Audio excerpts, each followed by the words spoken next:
descansar, ¿no? Para relajar tensiones y que digan algo a lo que nos vamos a revisar, a referir después. Y vamos a ver dos materiales audiovisuales muy cortos, por supuesto, son dos spots publicitarios, no son otra cosa, pero que van a lograr establecer y banar las cosas que vamos a hablar. ¿Están de acuerdo? Empezamos por ahí. La vida se parece bastante a un partido de Argentina. Mismo lado para que los sueños se hagan realidad. En los últimos 15 miramos el reloj. Tenemos menos piernas, pero el mismo corazón. Porque en la vida, como en un partido de Argentina, se puede ganar o perder. Pero lo más importante es dejar todo en la cancha.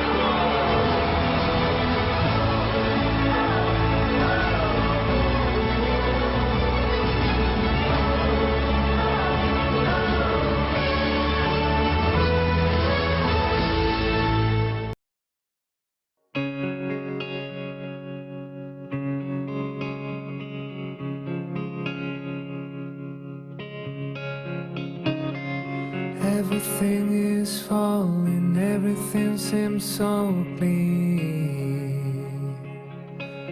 But you won't change your ways or a damn thing that you are doing wrong.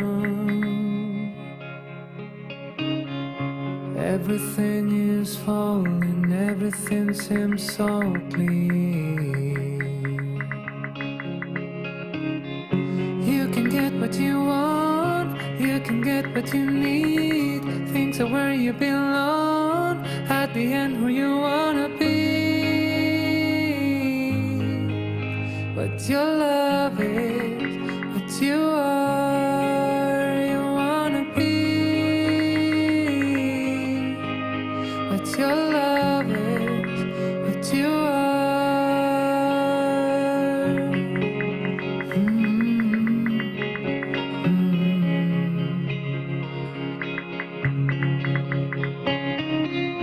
Everlasting moments, energy in your veins.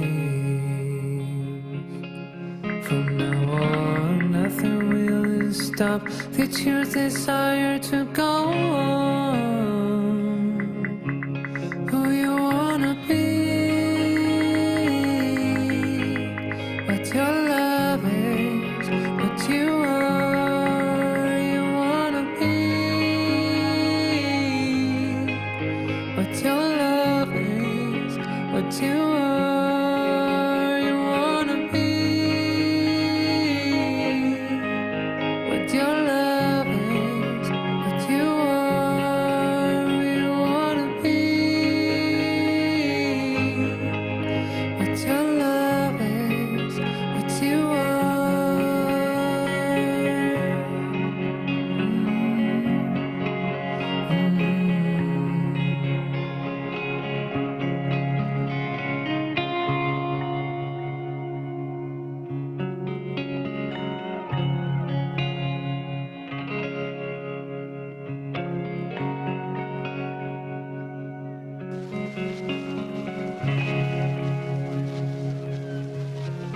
Who you wanna be, what your love is, what you are.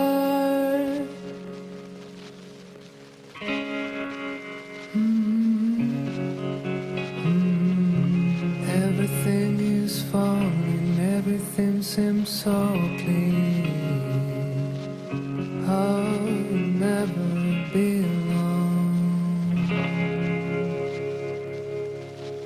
Vamos a referirnos aquí de la edición impecable.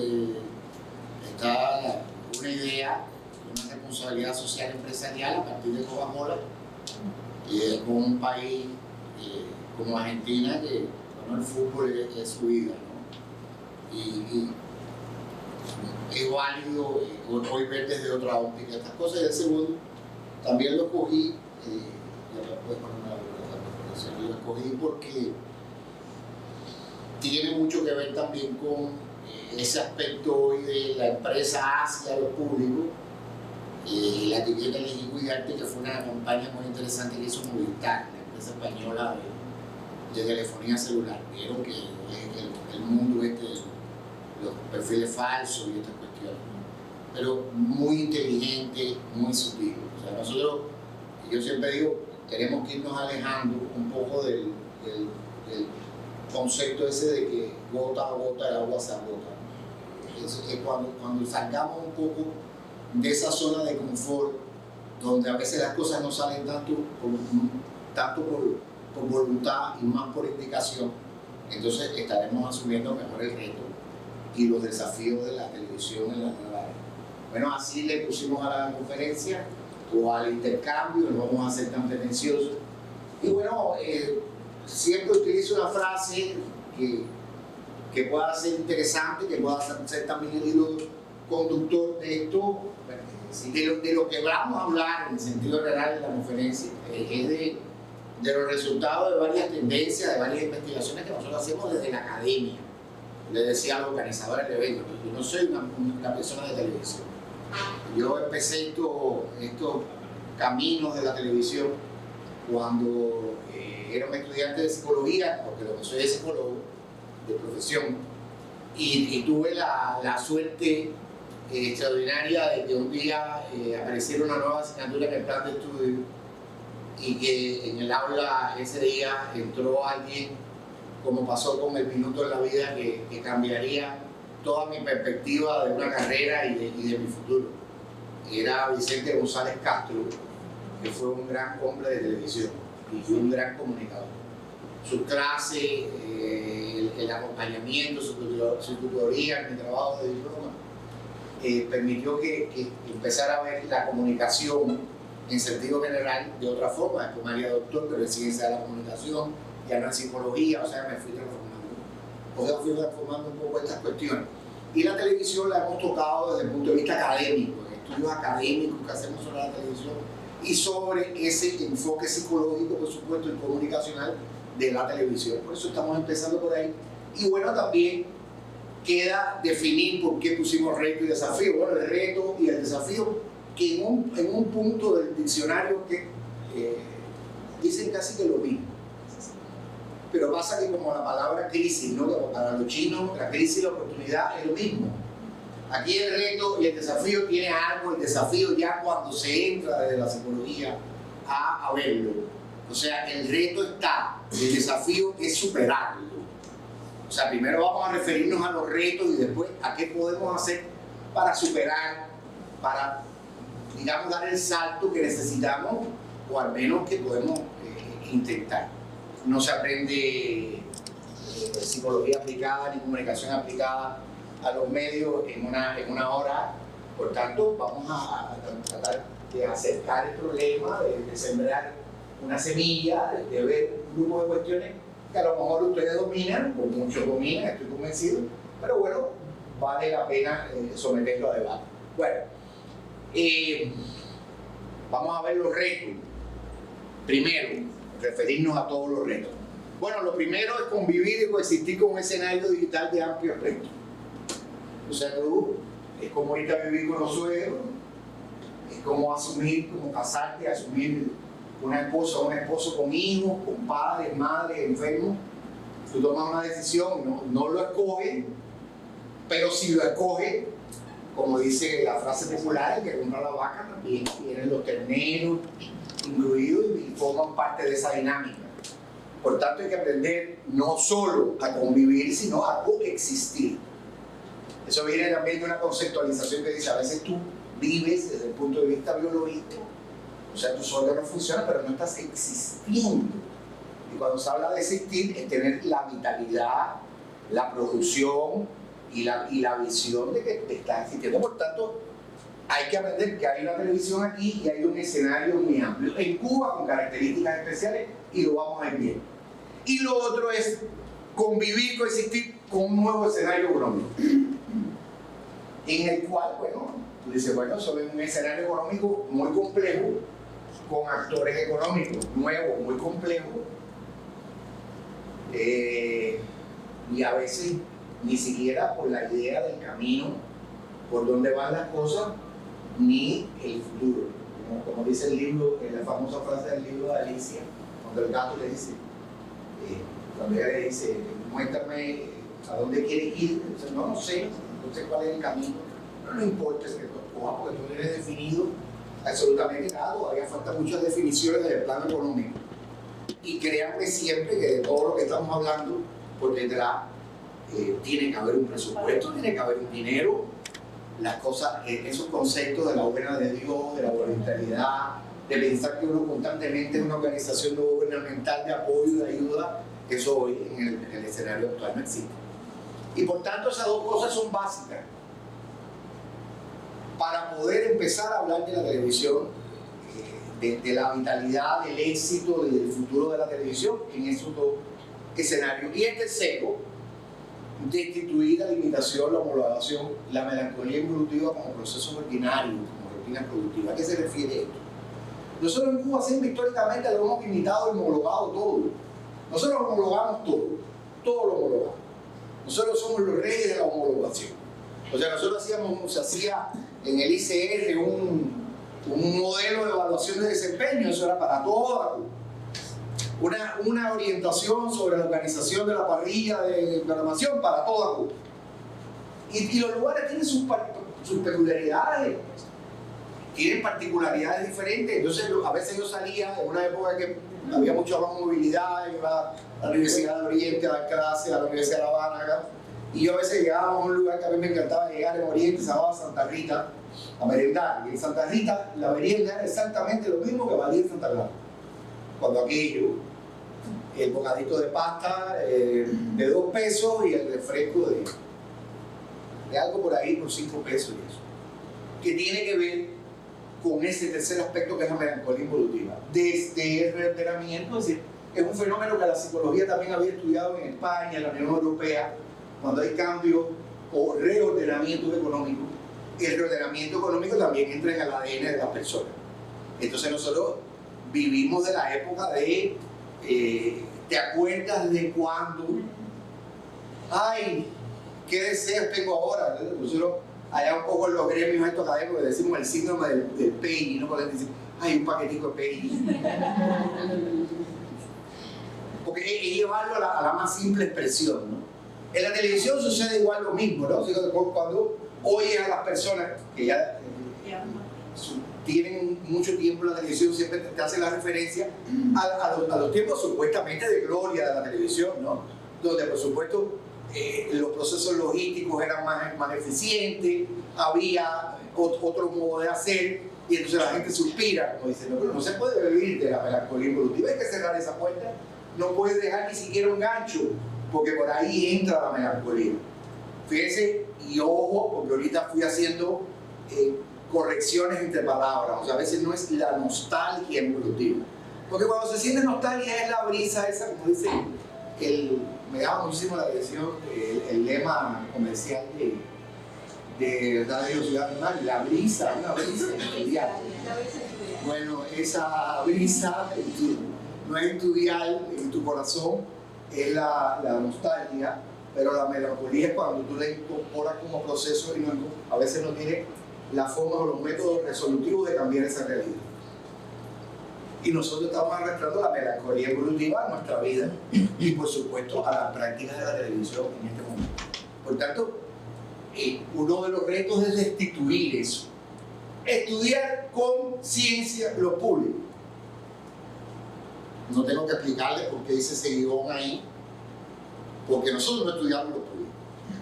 Nosotros en Cuba no estudiamos mucho, vamos a ser reales, ¿no? Nosotros a veces tenemos la lógica o el método de la salvación científica empírico mental de yo creo que esto le puede gustar a.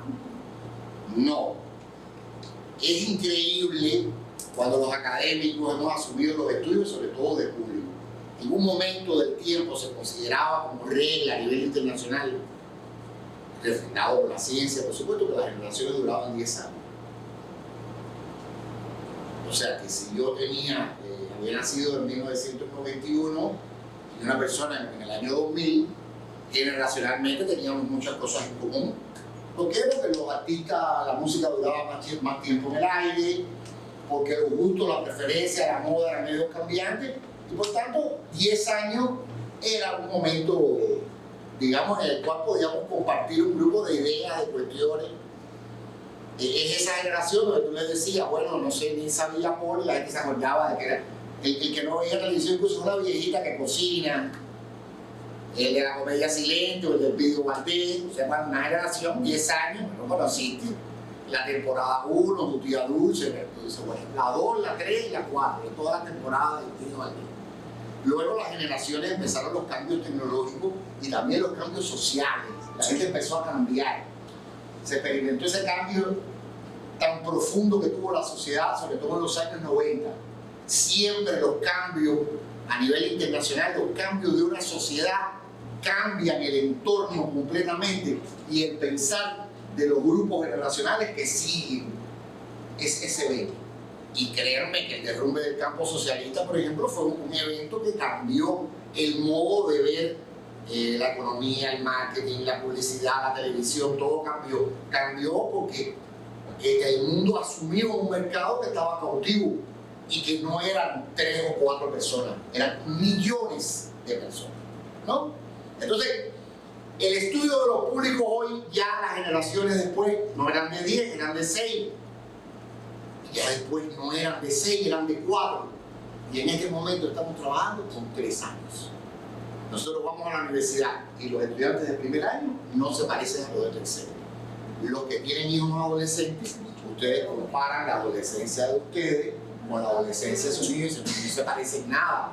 Pero tienen un hijo de 11 años, otro de 7 y no se parecen los dos. Pero si son hermanos y los criamos, digamos, bajo los mismos elementos, los mismos preceptos. Y tenemos entonces una realidad también en esos públicos de que a veces muchas de las cosas que puedes hacer en la casa bien, hay un entorno externo que es capaz de destruirlo con mucha facilidad, sobre todo en las edades más difíciles y complejas.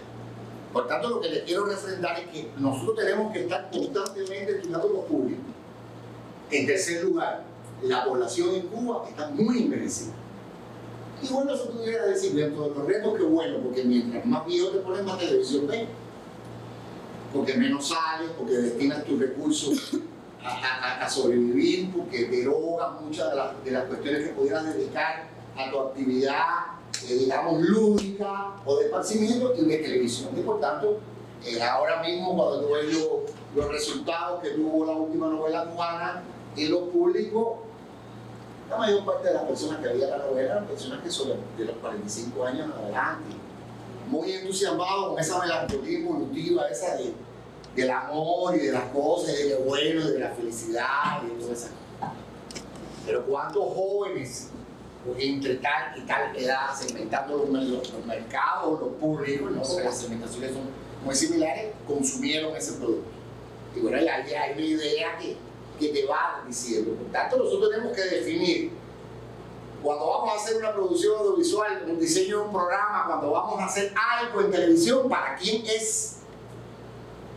Nosotros tenemos la televisión cubana hoy, la televisión nacional, hoy programas insufribles, que tú dices, bueno, ¿para quién es este programa? A veces tú haces un cuestionamiento, tú dices, pues yo no me gusta a mí, pero le pregunto a los estudiantes que levanten la mano, que les guste. No voy a mencionar por una cuestión de ética. Yo no le gusta a nadie. Y cuando una cosa no gusta, tiene razones para no gustar. También que vamos a ver aquí ahora. Bueno, el pensamiento estratégico supera el pensamiento operativo.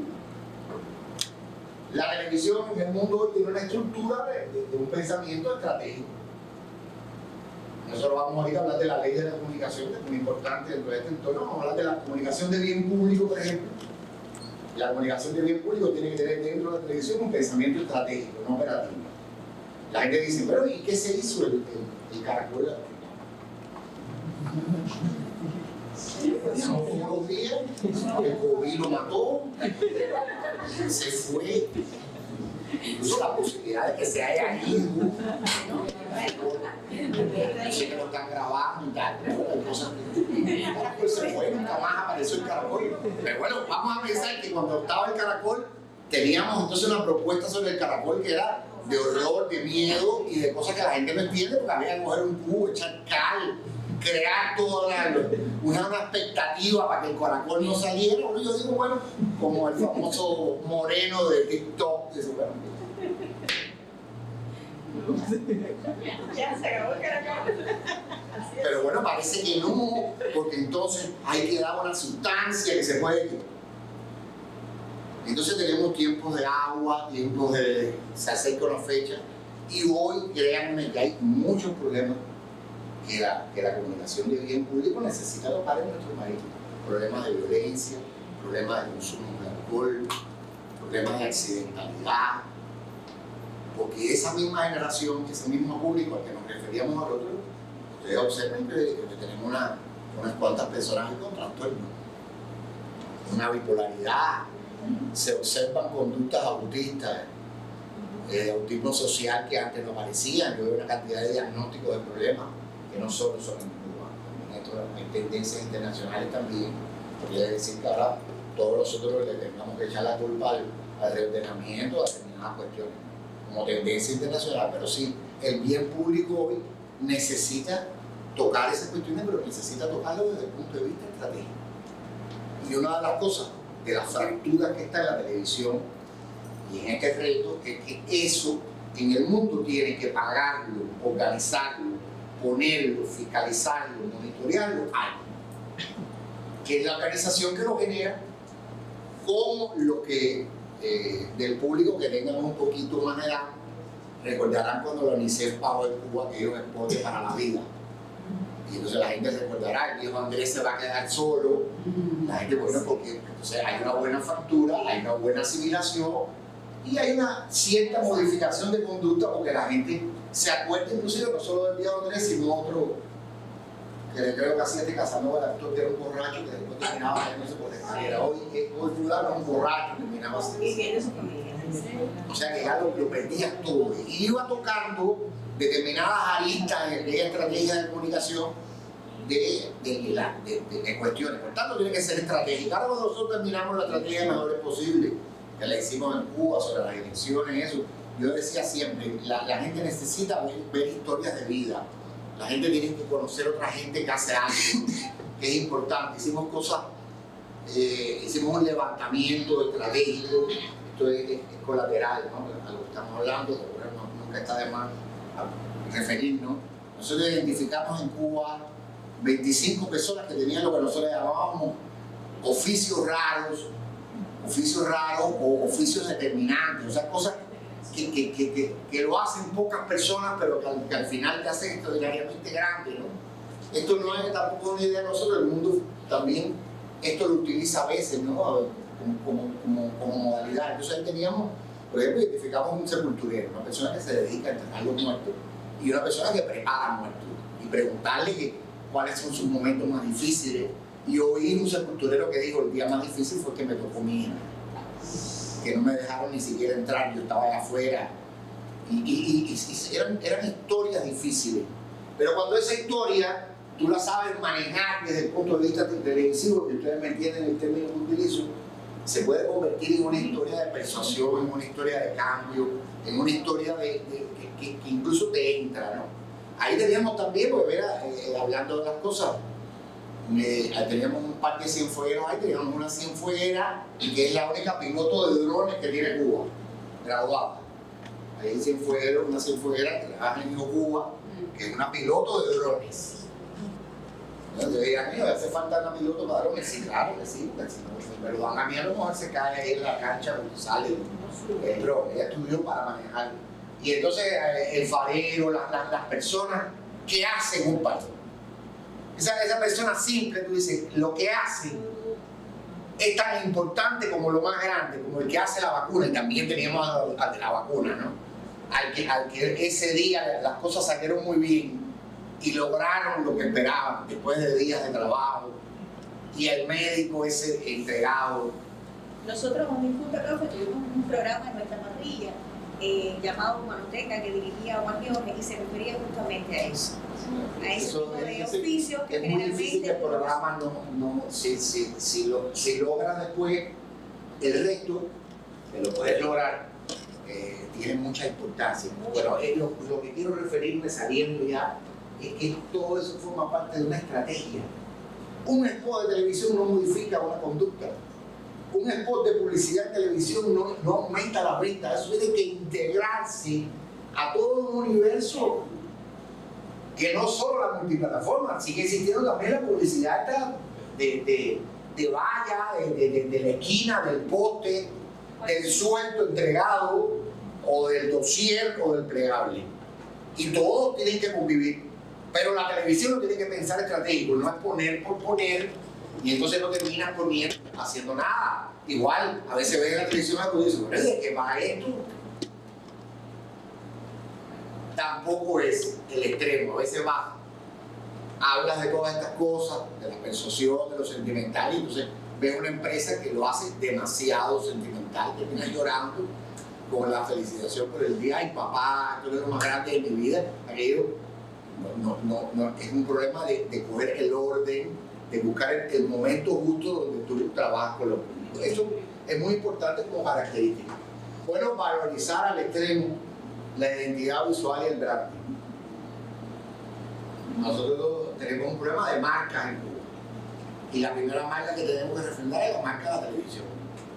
De la televisión nacional, de la televisión de cada uno de los territorios. Bueno, Cubavisión va por todo, eso es parte, es muy razonable, no es una novedad.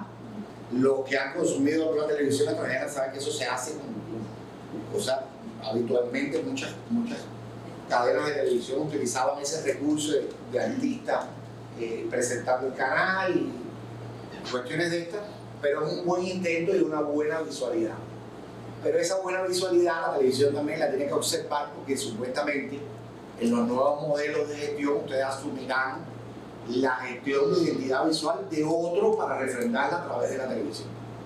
¿Entienden la idea? Y por tanto hay que pensar en un branding, en un rebranding de todas estas cuestiones que son básicas. Antes de ayer, el día 2, como de documento complementario a la ley de comunicación, no sé si lo tengan, salió la primera disposición sobre la comunicación visual en Cuba. O sea, la ley ya salió esta. La buscan nueva gaceta por la comunicación visual y la identidad visual. ¿Quién puede hacer la identidad? ¿Cómo se hace? Las empresas tienen que tenerla, tienen que cumplir estas características. Y hoy nosotros asistimos a un escenario donde casi que el 40% de las empresas en Cuba no tienen identidad visual. Y otro número importante del 17-18% la tienen muy obsoleta. Y hoy la visualidad, el branding, que ya sería gestionar esa propia identidad visual, es muy necesario porque la marca es la que vende. Y eso es muy importante, la marca es la que vende. O sea que estamos moviendo en esas circunstancias. Entender en toda su dimensión el producto televisión. La televisión es un producto. Los que han ido a mis clases siempre digo que hay una triada que es invariable que se tiene que cumplir. Tú tienes un recurso. Ese recurso tú lo tienes que convertir en atractivo. Y en un tercer momento una experiencia.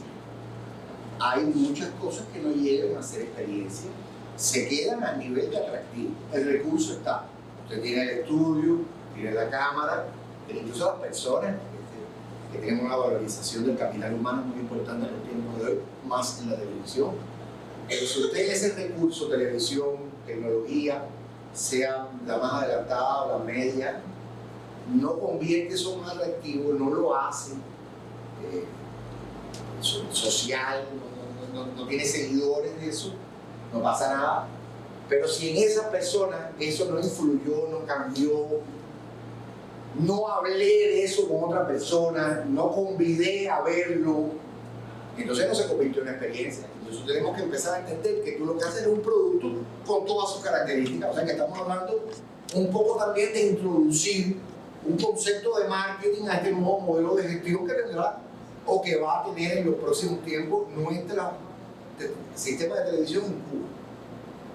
Que estamos preparados para eso. Bueno, hace falta mucho capacitar. Tenemos la escuela ramal ahora del Instituto de Comunicación Social recién, bueno, muy nueva, y se piensa capacitar como un elemento que también lo tengo dentro de los retos, los recursos humanos en función de asimilar eso que no ha sido la práctica. O sea, cuando tú estás hablando de un producto, estás hablando de todo lo que encierra ese producto.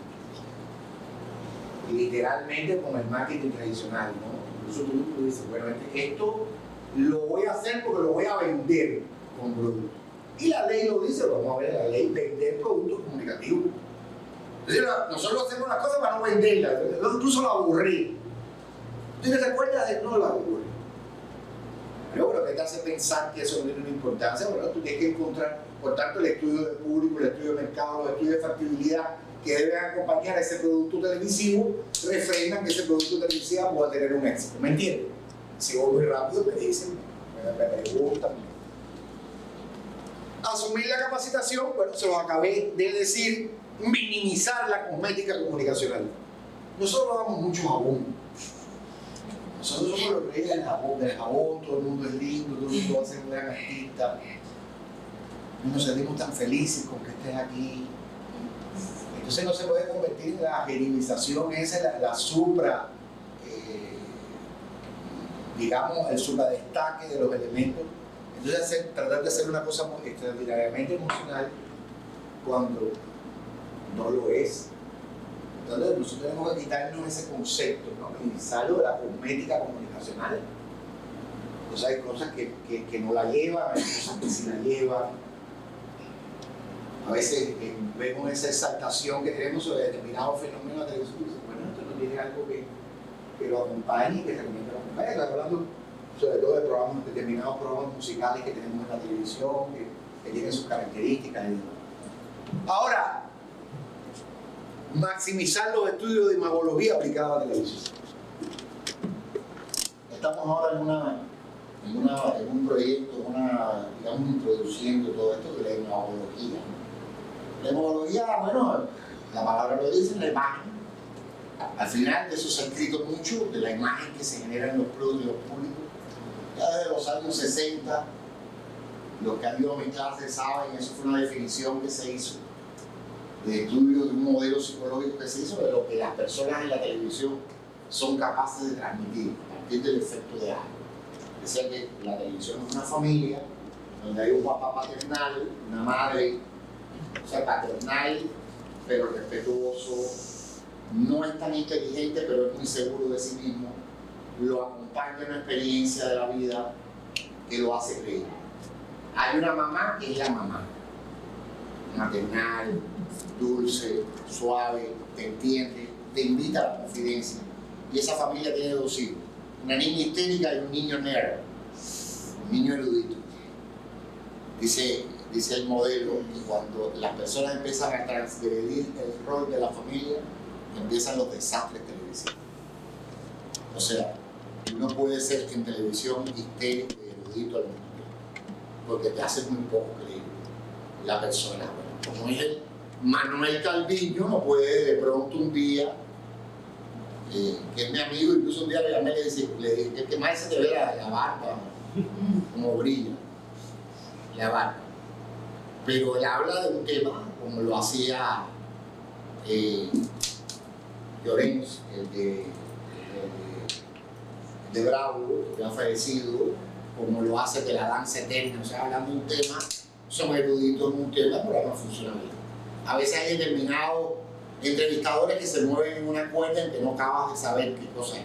Y empieza entonces en el público esa dicotomía, esa fragmentación, donde dice, bueno, ¿de qué va esto? Terminan por no gustarme. Y yo en mi vida he incorporado una quinta persona que son la gente que no te da nada. Ni uno, ni el otro, ni lo puedes ubicar. Que cuando esa persona o esas personas tú las miras en un programa de televisión, tú dices, no, ¿de dónde salieron? Y es precisamente la importancia de los estudios de efecto de halo, que es la primera impresión, lo que te da la gente. Las mujeres miran a un hombre y dicen, cuando ellas hablan entre sí, dicen, no me gusta. Porque no sé, me parece eso, sabes a lo que se está refiriendo, que no hay una buena evaluación del desempeño,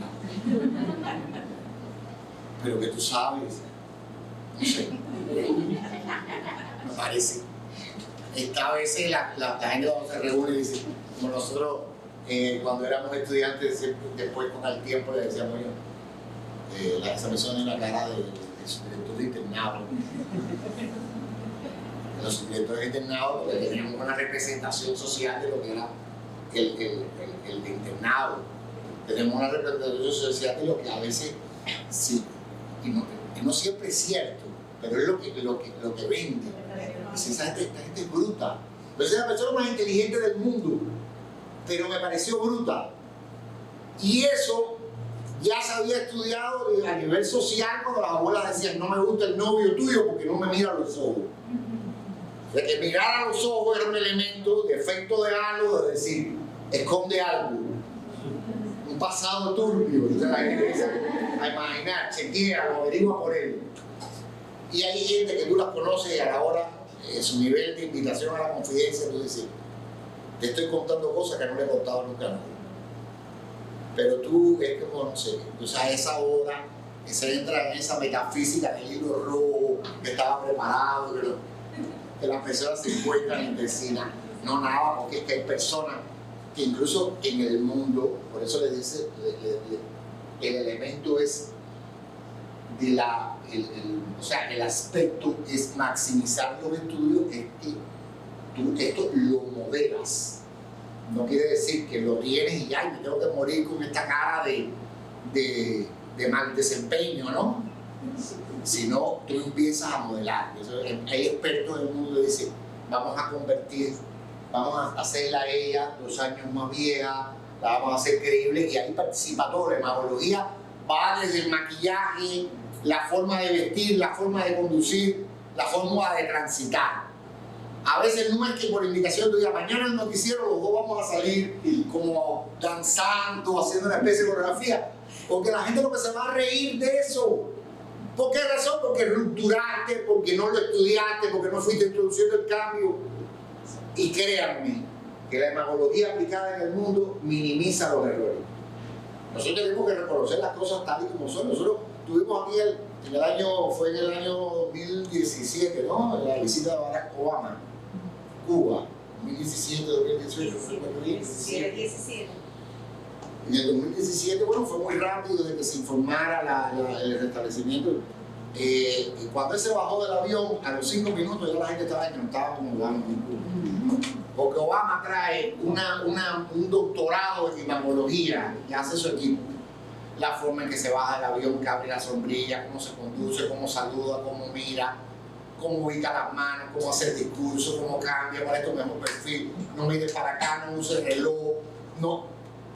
Porque a veces tú dices, el reloj es un estrangulador del tiempo. La forma de los zapatos. Hace poco, aquí no voy a mencionar el programa, nada más que voy a dar unos tips del programa. El programa en televisión de un muchacho que se creía locutor de televisión. Y entonces uno de los elementos que muchos estudiantes yo los ponían a hacer el ejercicio y me decían, bueno, no se pone media, sale sin media. Y la media sí es un elemento de envejecimiento. Técnicamente, cuando tú vas a la literatura, tú dices, bueno, algunos elementos que tú eliminas para ser más joven, pero tú no lo necesitas. A lo mejor lo necesito yo para venir aquí, tal vez en pullover, en un jean, y un poco de eso, de salir un poco del contexto etario y decir, bueno, el profe sí, pero mira, se mueve. La persona dice, bueno, ¿y con qué es el objetivo? ¿Y por qué hace esto? ¿Y por qué hace otro? ¿Y por qué hace esa pregunta? Y había muchos cuestionamientos porque no había una hemagología aplicada a eso. Y en el mundo se cuida mucho eso porque está en juego un rating, porque está en juego el éxito, porque está en juego el dinero. Hay mucho en juego para ellos sacrificarlo así. Y constantemente se están haciendo los señalamientos. Mañana tú miras para acá, mañana haces esto. Ahora en este momento tú le dices. Y créeme que en la televisión de nosotros, aún sin los estudios de hemagología, hay muy buenas experiencias de cosas que se hicieron bien. Pero en la visita de Barack Obama a Cuba no hubo nada improvisado. Porque allá no se improvisa esa cosa. O sea, se aplica a ese mundo que no es propiamente televisivo, o sea, ahora estamos hablando de la aplicación de esa ciencia de la imagen a esto, ¿no? La televisión tiene fortalezas muy superiores al ámbito digital doméstico de poder lograr con la imagología resultados más lógicos, más acabados que el mundo digital de los influencers, los youtubers y esto, que es mucho más espontáneo. ¿Entiendes la idea? Me pueden preguntar, pueden detenernos. Esto también que se convierta en un intercambio. La actualización de los estudios de audiencia. Bueno, es lo que los demás hacen con métrica. Nosotros tenemos que estudiar la audiencia. Esto no está teniendo los resultados esperados, nadie lo ve, a la gente no le interesa.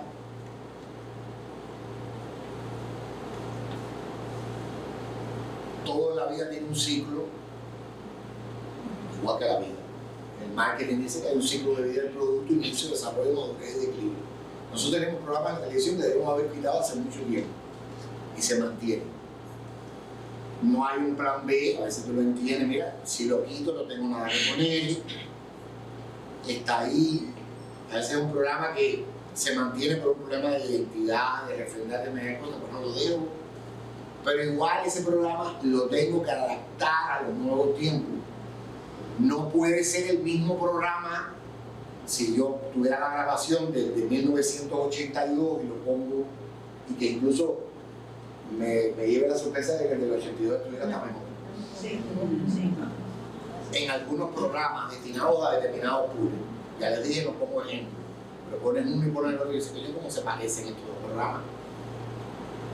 Porque no fueron capaces de incorporar ese cambio y por tanto de adaptarse a esos públicos estudiantes que ahora son los que te representan la audiencia. ¿No es verdad?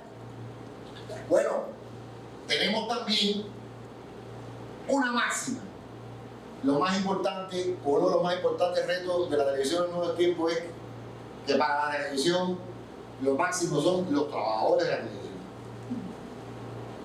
Ellos son los que se encargan de hacer felices a los públicos. Esa es una máxima que también se aplica al mundo de que ya no lo más importante no es el cliente, son los empleados. Si tú no tienes recursos humanos, después convertido en capital humano, porque eso también es una transición, si no tienes gente implicada, gente defensora de tu imagen, gente que refrenda tu imagen en todas partes, y en todas partes habla con orgullo de Telavisión, de Teleguanacán, de Teleturquino, de La Visión, y siente esas cuestiones, no lo va a hacer bien, y por tanto los públicos se sentirán más alejados cada vez de la propuesta actual. Por tanto, ¿qué refrenda esto? Que hay que ponerle un pensamiento a la comunicación interna de la televisión. O sea, no es solo la televisión para la que siempre se habla de eso, pero vamos también a lo que pasa a lo interno de la organización. Organizaciones que a veces ustedes saben, como trabajadores, no son complejas. Hay transgresión de roles, a veces los periodos de duelo. Hemos hecho algunos estudios de televisión, estas cosas nosotros llamamos periodos de duelo, cuando dos personas se limitan en la televisión para toda la vida. No es diálogo.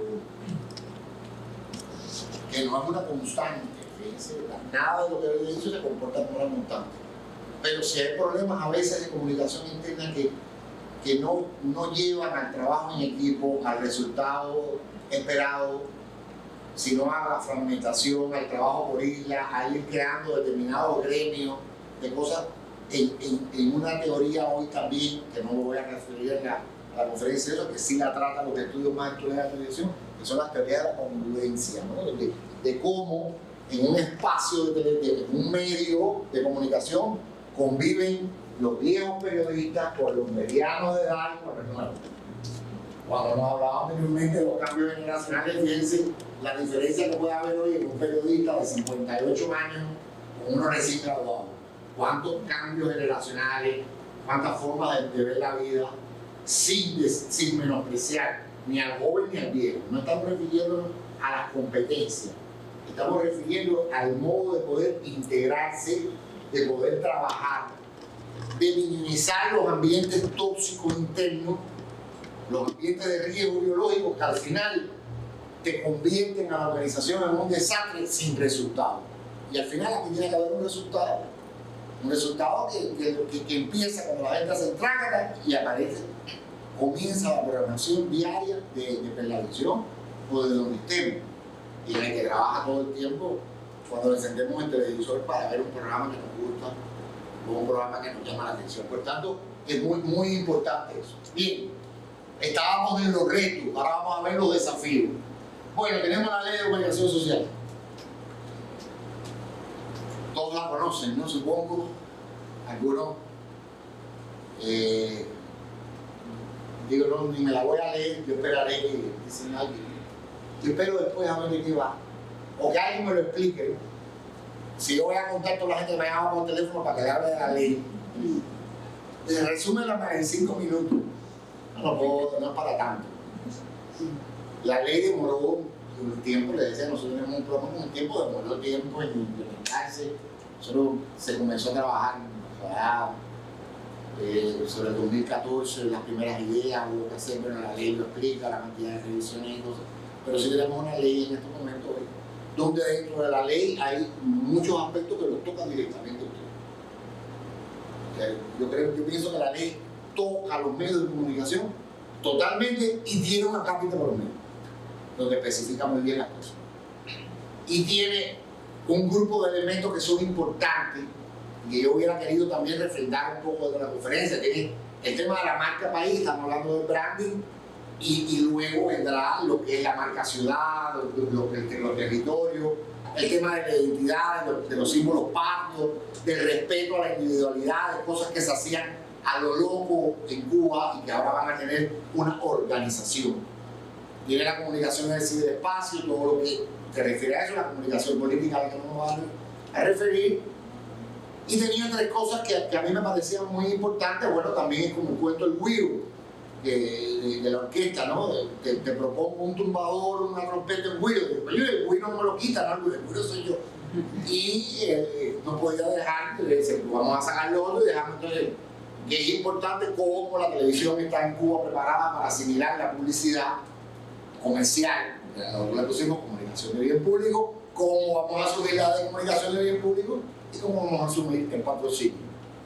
Paulatinamente con un modelo de gestión diferente, un modelo de negocio diferente que se va a implementar paso a paso. No hace falta que los pasos no sean tan extensos.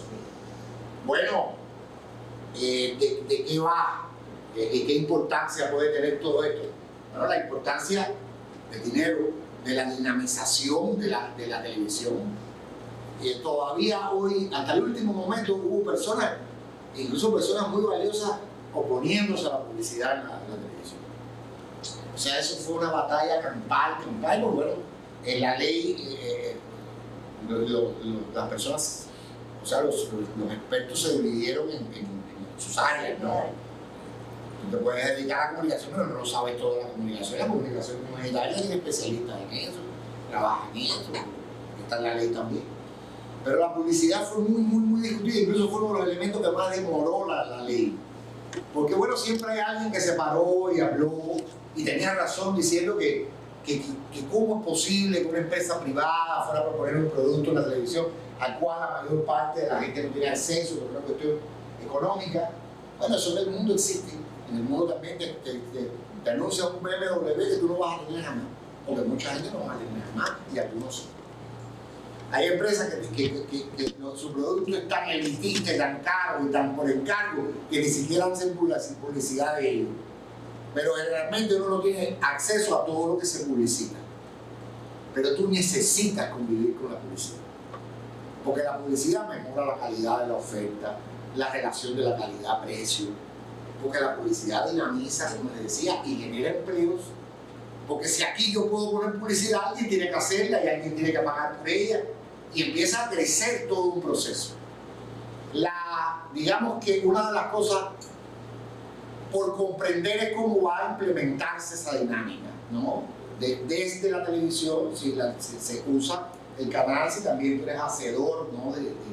Un poco del producto televisivo, o sea, de lo que va también a vender a esa empresa, pero la ley, cuando se la lean, si se llama la ley, la parte es leíble, dicen que hay un anunciante, un medio, un cliente, o sea, deja muy claro quiénes son las personas que participan y las regulaciones que va a haber.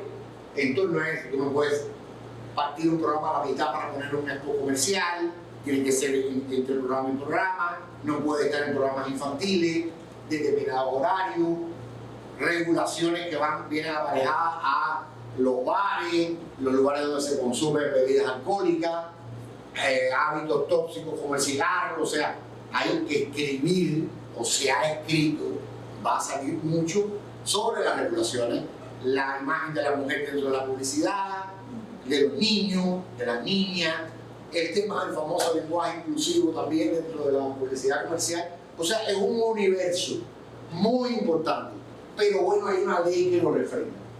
Y ustedes saben que es muy bueno la ley también por lo que les decía, a veces lo que no sale por voluntad sale por indicación. Entonces tenemos una ley y hay que hacerlo.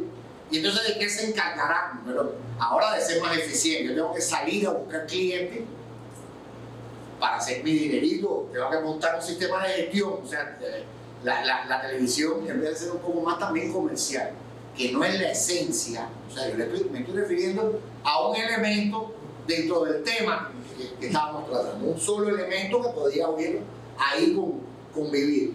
Habrá que prepararse como parte de la capacitación también para asumir el desafío de comercializar mejor nuestro producto, cosa que no hacía, la ley lo deja bien claro. Ahí hay una imagen que debe ser. Espérate, para referirme a la aprehensión de las 10 C estratégicas de la gestión televisiva. Credibilidad.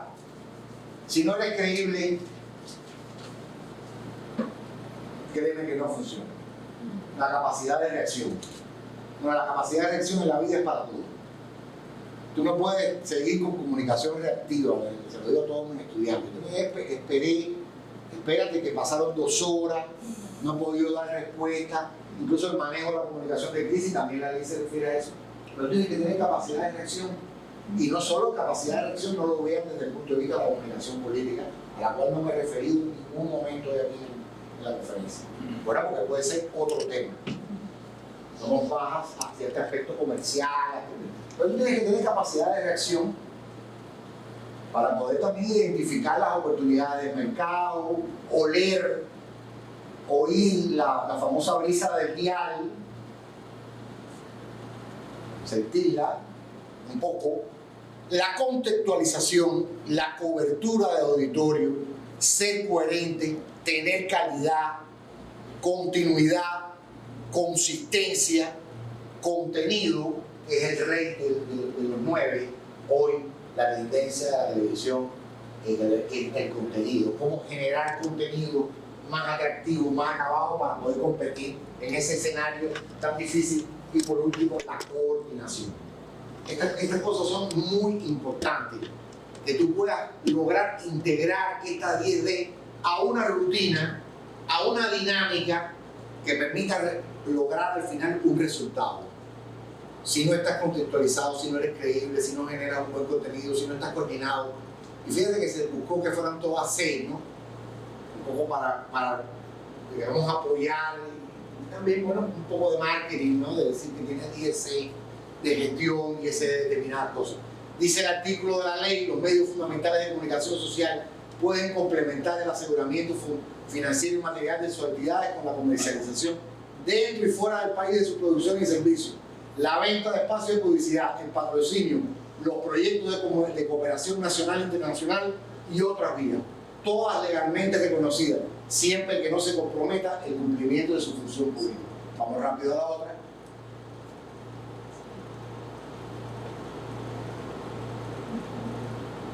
Y dice, la publicidad es la forma de producción comunicativa con fines comerciales que desarrollan los diferentes actores económicos legalmente reconocidos en el país. La publicidad respeta la identidad histórica y cultural del pueblo, habla de todo eso. La gestión de publicidad que va a favorecer dentro del país, y también entonces habla del patrocinio, cosa que en algún momento del tiempo recordarán, por allá por los años 2099, que hubo cierta apertura al sponsor, al patrocinio dentro de la televisión. Ahora, estos desafíos poder superarlo, poder lograr que puedan intercambiar en el tiempo, unirse, concatenarse, va a ser la garantía del éxito que podamos tener en los próximos años. Paso a paso, pero digamos con la visión puesta de que sí, de que todo puede ser bien. Siempre me gusta ser un poco pretencioso y el pensamiento optimista de considerar que bajo cualquier circunstancia, bajo cualquier riesgo, bajo cualquier tormenta, pues nosotros ni en cuenta. Muchas gracias, fue un placer compartir.